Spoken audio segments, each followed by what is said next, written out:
the book Hebrews, part 289. I'm Professor Hannes Redlinghuys of the First Assembly of Yafashuan, South Africa, Victoria, Montana, also international. Should require any of my books which I've written. I'm thinking about the book What is Your God's Name? You can please contact me at my WhatsApp number. It's the South African code +27 0722 367 124. Just go to my website, https://yafah.co.za. As you can see on the right hand side on the top here. If this might be the first time that you are participating in the study, you are so very welcome. You're always welcome. Please go to part 1. Start from the beginning because you've missed out on quite a bit of information. Also very important to subscribe to the channel in order to receive the different notifications of all the studies that we are currently busy with. Please send this contact or link to your friends and family, those is dear to you. Make sure you at least have a 1611 King James Bible, pen and notepad ready. Welcome to Breakfast with Prof. Hannes. Hallelujah. What a privilege just to gather in the presence of the Ruach HaKodesh. Hallelujah. We are currently busy with Hebrews chapter 11. And now we're going to start reading from verse 13. Now, the moment that we start reading here, everything that I said from verse 1, Hebrews 11 verse 1, is just going to fall into place like a jigsaw puzzle. Things that I even said yesterday which could not have happened. And the morning before that. And the morning before that. And the week before that. It's now going to be, it's just going to stand up like a tree. It's going to be confirmed by verse 13. It says, these all died in faith. These all died in faith. It's a very flat way of putting it. These. Who are these? You should have said they. These can be anybody. Who? Abram, Sarah, Isaac, Jacob, and they all died in faith. They were speaking as if they already received what they believed in. And that's why Sarah laughed when Yafah told her, the angel of Yafah told her that she's going to have a son.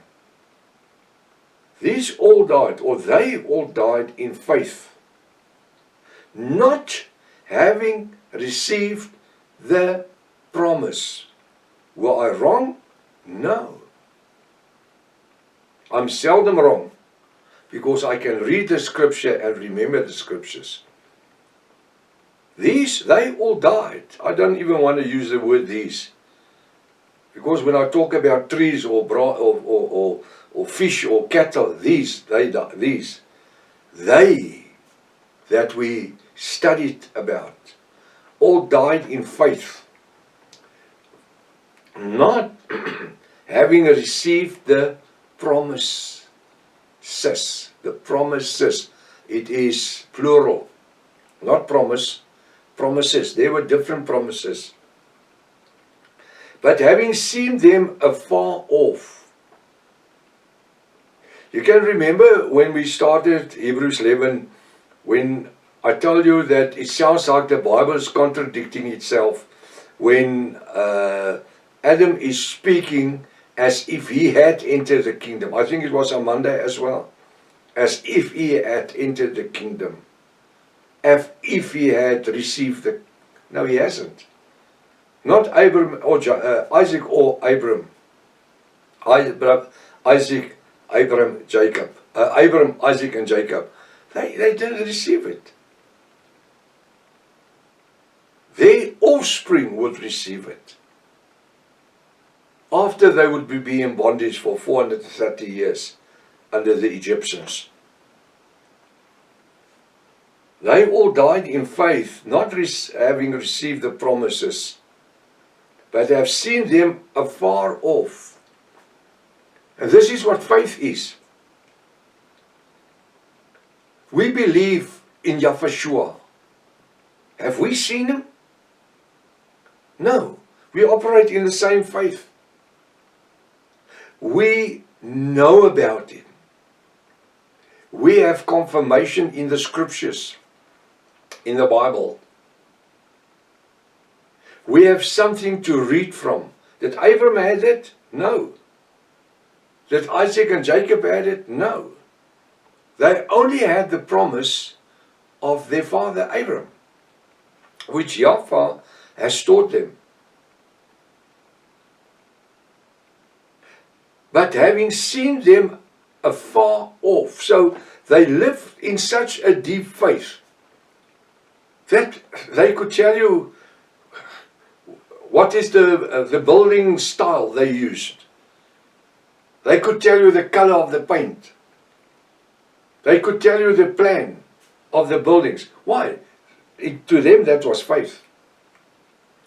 And to us as Yahwist, this is how we operate. Not one of us have seen Yahshua. Yeah, we have all the records. We have all the history, the eschatology, the beginning, the beginning, the middle, and the end. The eschatology. We have all the relevant documentation, but we haven't seen anyone. We believe something that is written in a scripture, in a manuscript. Yes, we know there's been alterations done to and reviews done to the manuscripts, that we know. But there, Yahweh gives out the leading of the Ruach HaKodesh, that leads and guides and teaches us in all righteousness and truth. To read the scripture and understand it right. And that's why I can do this most of the time. Because reading the scripture, I can see things that's been left out, or things that's been added. Being a scholar of the scripture, of the agape word, the Rima word. These all died in faith, not having received the promise. We might even die not seeing Yahshua coming on the clouds for his bride, the Parosha. It can happen. But we taught our children, we taught the students, we taught the people, we preached the gospel about the revelation word that Yahweh has given unto us. We believe it as if we can touch it, as if we have seen it afar off. We see it. To us, all these promises is as if it just happened yesterday. We live in the way in faith, as if Yahshua walked on water yesterday, and it's just been televised this morning. It hasn't. I'm using a metaphor. We live in such a faith, although it happened 2,000 years ago. But this is what faith is. Believing on the unseen as if it is of afar off, as if it is right now. But it says here, they all died in faith, not having received the promise. Not one of them entered the promised land, Canaan. But they received them afar off, and were pursued of them. This pursuit means they chased after it. They chased after it as if they could touch it, as if they could see it. And they were pursued of them and embraced them, as if they could touch it, embrace it. And they confessed that they were strangers and pilgrims on the earth. Well, that's what we are. We are strangers and pilgrims on this earth. The Bible says we're only passing through. And that's why spiritually we're living in tents. We don't live in big mansions. You might have a big house where you live in, but we are only pilgrims. We can't take whatever we have here with us when we leave. A pilgrim is one that leaves stuff behind. So when we die, or when the coming of Yahushua occurs, the Parosha, when he will appear on the crowd for his bride, on the end of Revelation 3:22, what will happen? We are got 1 Corinthians 15:27 to 58. We are going to be changed from earthly into heavenly body. Meeting Yahushua up in the air. Going to live with him forever. That's our home. That's where we are coming from. Where do we come from? We come from heaven. I explained previously that we were angels. In Hebrews 1, you can go back and start Hebrews chapter 1. Go through Hebrews chapter 1. Why will Yahweh put us on earth as humans? Just to struggle and battle for 70, 80, 90 years? Just to die? For what reason? No. I believe according to the word that Yahweh put us on this earth who were angels before to sort ourselves out on this earth so that we can decide, do we want to serve Satan or do we want to serve Yahushua? There's a true trees that stood in the Garden of Eden. The tree of life and the tree of death. Yahushua or the Satan, Yahushua. Hallelujah.